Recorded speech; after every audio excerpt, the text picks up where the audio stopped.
One of my favorite primary Le chant de songs. la primaire préférée commence par ces mots. J'appartiens à l'Église de Jésus-Christ, des saints des derniers jours. Je sais qui je suis et je suivrai le plan du Dieu d'amour. Je crois en Jésus-Christ, mon Sauveur. Quelle déclaration, à la fois simple et belle, des vérités auxquelles nous croyons. En tant que membres de l'Église de Jésus-Christ des saints des derniers jours, nous savons qui nous sommes. Nous savons que Dieu est le Père de notre esprit. Nous sommes ses enfants et il nous aime. Nous avons vécu avec lui dans les cieux avant de venir sur terre. Nous connaissons le plan de Dieu. Nous étions à ses côtés quand il l'a présenté. Tout ce que notre Père céleste veut faire, son œuvre et sa gloire, c'est rendre chacun de nous capable de jouir de toutes ses bénédictions. Il a élaboré un plan parfait pour réaliser son dessein. Nous avons compris et accepté ce plan du bonheur, de rédemption et de salut avant de venir sur la terre. Jésus-Christ occupe une place essentielle dans le plan de Dieu. Par son expiation, Jésus-Christ accomplit le dessein de son Père et nous a donné à chacun la possibilité d'avoir l'immortalité et l'exaltation. Satan, le diable, est l'ennemi du plan de Dieu et il l'a été depuis le commencement. Le libre arbitre, la capacité de choisir, est l'un des plus grands dons que Dieu ait fait à ses enfants. Nous devons décider si nous voulons suivre Jésus-Christ ou suivre Satan. Ce sont des vérités simples que nous pouvons transmettre aux autres. Permettez-moi de vous raconter comment ma mère a fait part de ces vérités simples en étant simplement ouverte à une discussion et en reconnaissant une opportunité qui s'est présentée. Il y a de nombreuses années, ma mère est retournée en Argentine pour rendre visite à mon frère. Ayant peur de prendre l'avion, elle a demandé à l'un de mes fils de lui donner une bénédiction de réconfort et de protection. Mon fils a été poussé à dire à sa grand-mère que le Saint-Esprit lui donnerait des conseils et des directives afin qu'elle touche et fortifie le cœur de nombreuses personnes désireuses de connaître l'Évangile. À l'aéroport de Salt Lake City, ma mère et mon frère ont rencontré une petite fille de 7 ans qui revenait d'un séjour de ski avec ses parents. Quand ses parents se sont rendus compte qu'elle conversait avec ma mère et mon frère depuis un certain temps, ils ont décidé de la rejoindre. Ils se sont présentés et ma mère a appris qu'ils s'appelaient, en commençant par la fillette, Giada, Eduardo et Maria Susana Paul. Un rapport naturel et cordial s'est alors établi avec cette famille aimable. Les deux familles étaient heureuses de faire le voyage jusqu'à Buenos Aires ensemble, dans le même avion. Au fil de la conversation, ma mère a appris que, jusqu'à ce jour, la famille Paul n'avait jamais entendu parler de l'Église rétablie de Jésus-Christ.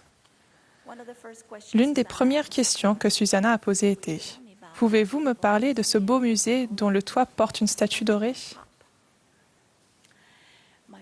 Ma mère a expliqué que le bel édifice n'était pas un musée, mais un temple du Seigneur dans lequel nous contractons des alliances avec Dieu afin de pouvoir retourner vivre auprès de lui un jour.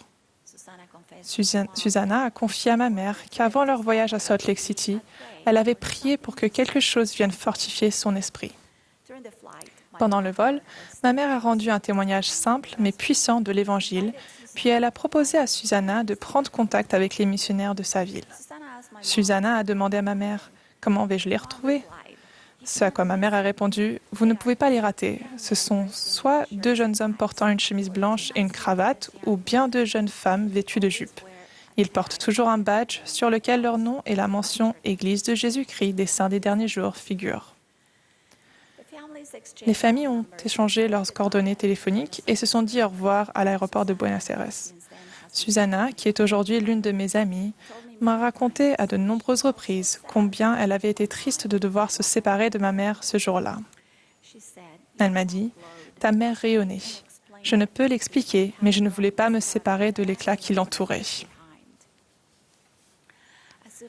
Aussitôt arrivée chez elle, Giada, sa fille, et elle se sont empressées de raconter cette expérience à la mère de Susanna, qui vivait à seulement quelques pâtés de maison de chez elle.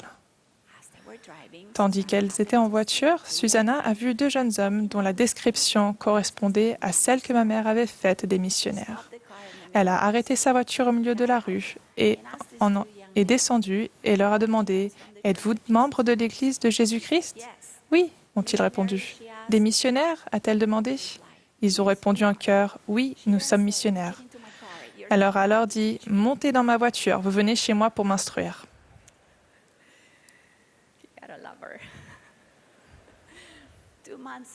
2 mois plus tard, Maria Susanna se faisait baptiser. Chada, sa fille, a également été baptisée lorsqu'elle a eu 9 ans. Nous continuons de travailler à la conversion d'Eduardo, que nous aimons quoi qu'il advienne. Susanna est devenue l'une des meilleures missionnaires que je connaisse. Comme les fils de Mosia, elle amène de nombreuses âmes au Christ. Au cours d'une de nos conversations, je lui ai demandé « Quel est ton secret? Comment fais-tu pour parler de l'Évangile aux autres ?» Elle m'a dit « C'est très simple. Chaque jour, avant de sortir de chez moi, je prie notre Père céleste et lui demande de me guider vers quelqu'un qui a besoin de l'Évangile. Parfois, j'emporte un livre de Mormon à donner ou des cartes de prise de contact que les missionnaires m'ont remises. Et lorsque je commence à parler à quelqu'un, je lui demande simplement s'il a déjà entendu parler de l'Église. Elle m'a également dit « Il m'arrive aussi de sourire pendant que j'attends le train. » Un jour, un jeune homme m'a regardé et m'a demandé « Pourquoi souriez-vous » Sa question m'a quelque peu surprise. Je lui ai répondu « Je souris car je suis heureuse. » Il m'a alors demandé « Et qu'est-ce qui vous rend si heureuse ?» Je lui ai dit « Je suis membre de l'Église de Jésus-Christ des Saints des Derniers Jours et c'est ma joie. » Avez-vous entendu parler de l'Église? Quand il lui a répondu que non, elle lui a donné une carte de prise de contact et l'a invité à assister aux prochaines réunions dominicales. Le dimanche suivant, elle l'a accueilli à la porte de l'Église. Dallin H. Oaks a enseigné « Il y a 3 choses que tous les membres peuvent faire pour aider à faire connaître l'Évangile. Premièrement, nous pouvons prier pour avoir le désir de contribuer à cette partie vitale de l'œuvre du salut. Deuxièmement, nous pouvons nous-mêmes respecter les commandements. Les membres fidèles auront toujours la compagnie de l'Esprit du Sauveur pour les guider dans leurs efforts pour participer à la grande œuvre de proclamation de l'Évangile rétabli de Jésus-Christ.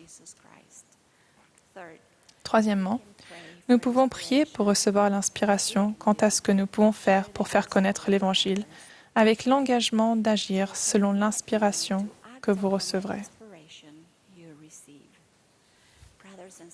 Frères et sœurs, enfants et jeunes, pouvons-nous tous agir comme mon amie Susanna et faire connaître l'Évangile aux autres? Pouvons-nous inviter un ami qui n'est pas de notre foi à venir à l'Église avec nous le dimanche?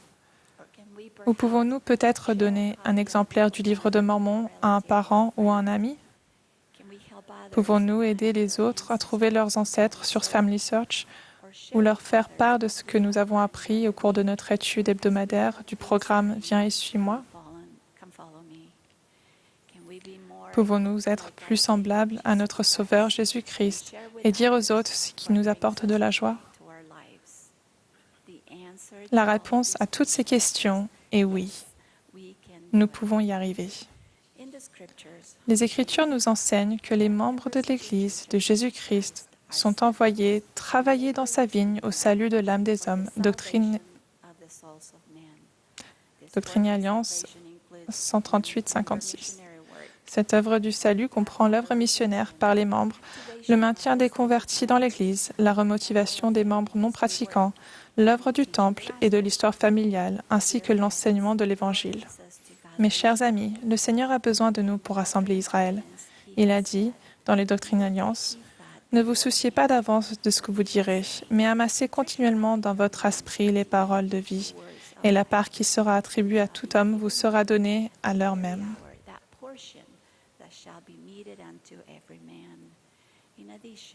En outre, il nous a fait cette promesse. « Et si vous travaillez toute votre vie à appeler ce peuple au repentir, et que vous m'amenez ne fût-ce qu'une seule âme, comme votre joie sera grande avec elle dans le royaume de mon Père. » Or, si votre joie est grande avec cette seule âme que vous m'aurez amenée dans le royaume de mon Père, comme elle sera grande si vous m'en amenez beaucoup.